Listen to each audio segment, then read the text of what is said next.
HOA Karen kicked my door at 4 a.m. claiming a master key. She forgot about my K9s on duty. I never thought my quiet little cul-de-sac would turn into a scene straight out of crime drama at 4 in the morning. But that's exactly what happened the night my HOA president learned two very important lessons. There is no such thing as a master key to my house. My dogs take their job very seriously. Let me back up. I live in a gated community, one of those places with pristine lawns, identical mailboxes, and an HOA board that takes itself far too seriously. I bought the house because it was quiet, safe, and perfect for raising my two German shepherds, Rex and Nova. They're not just pets. They're trained protection dogs. K9, level training, clear commands, controlled aggression, and a very strict understanding of what constitutes a threat. Which brings us to Karen. Every HOA has one. Ours just happened to be the president. Middle-aged, permanently outraged, clipboard always in hand, and convinced she wielded absolute authority over everything from lawn height to how many seconds your garage door stayed open. From day one, she didn't like me. Maybe it was the dogs. Maybe it was the fact that I read HOA bylaws like a lawyer reads contracts. Or maybe she just didn't appreciate being told no. Whatever the reason, she made it her personal mission to keep an eye on me. I got notices for things no one else did. Trash bin visible for 12 minutes too long. Dog barking complaint. My dogs were inside and asleep. Unauthorized window tint on my SUV, parked in my own driveway. I documented everything. Dates, times, photos, emails. That documentation would later save me. The real trouble started when the HOA announced a new emergency access policy. According to the email, board members would have the right to enter homes during emergencies involving water leaks, fire hazards, or safety concerns. I replied immediately, politely, firmly. I told them entry without my consent or a warrant would be trespassing. HOA bylaws did not override state law. My home was not common property. Karen replied herself. The HOA has master keys for emergencies. Refusal to comply may result in fines. That was my first red flag. There is no master key. Not legally, not in our state, and definitely not to single-family homes. I replied again, quoted the law, CC'd my lawyer friend, asked them to confirm in writing that they possessed a key to my home. They didn't respond. I assumed that was the end of it. I was wrong. At 4:07 a.m., I woke up to the sound of my front door being kicked. Not knocked, not rang. Kicked. Rex was on his feet instantly.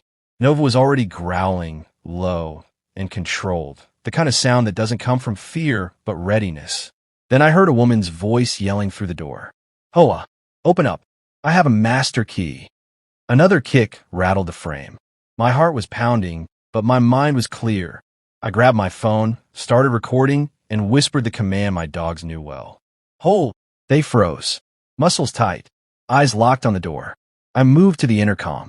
This is private property, I said calmly. You are trespassing. Leave now. Karen's voice came back shrill and furious.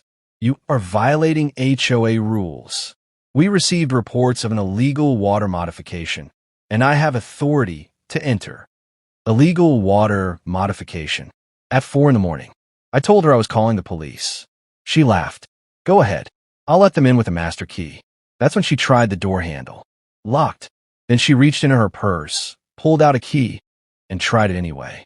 Nothing. That's when she made her biggest mistake. She kicked the door again. Hard. The dogs exploded into barking, thunderous, deafening, window-shaking barks. Not wild. Not chaotic. Controlled and terrifying. I gave the next command. Warn.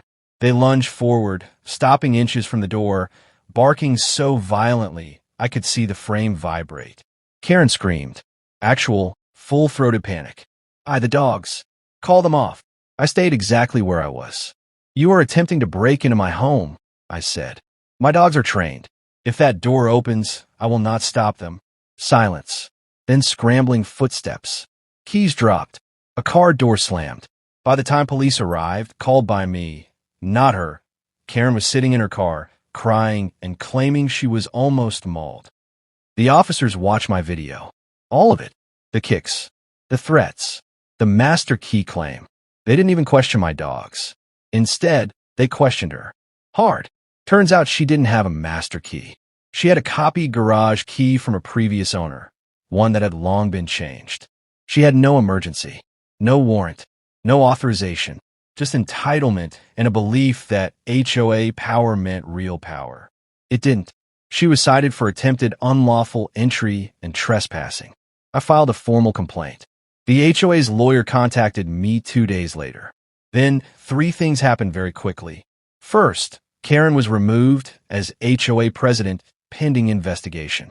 Second, the HOA sent out a revised policy stating clearly that no board member may enter a private residence under any circumstances without owner consent or law enforcement presence.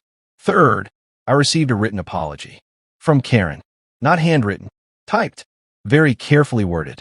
She never looked me in the eye again. And my dogs? They got steak that night. Because here's the thing, Karen, and a lot of HOAs forget. You don't own people just because you manage their neighborhood. You don't get to invent authority. And you definitely don't kick down doors at 4 a.m. assuming everyone will roll over and comply. Some of us read the rules. Some of us prepare. And some of us have K9s on duty who don't care about your clipboard.